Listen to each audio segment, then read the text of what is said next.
Welcome to week 48 to week 56 of Where Am I Investing?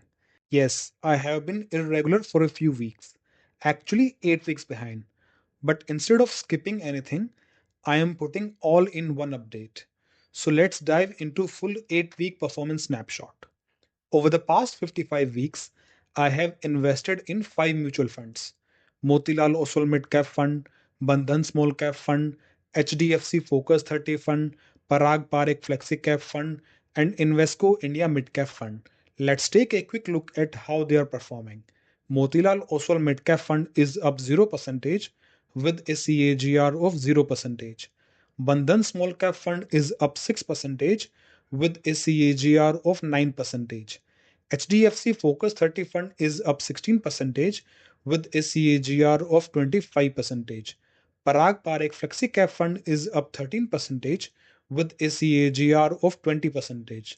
And Invesco India Mid Cap Fund is up 2% with a CAGR of 13%.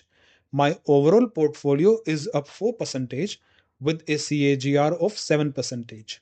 Now, here's something interesting. During the same period, Sensex is up only 3.2% with a CAGR of 2.9%, meaning the portfolio is beating the index even without timing the market. This is exactly why I started this series, to show real investors how consistent systematic investing plays out. Coming to this week's investment, I invested again in Invesco India Midcap Fund, keeping the weekly investment at the same level as week 1. That means if I started with 1000 rupees back then, I am again investing 1000 rupees this week. But why Invesco India Midcap Fund again?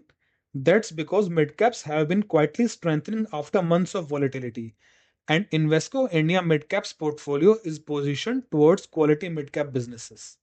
If you're enjoying this journey, like this video, comment, share, and most importantly, subscribe so you don't miss week 57. That is it for week 48 to week 56 of Where Am I Investing. Thanks for watching, and I'll see you next week.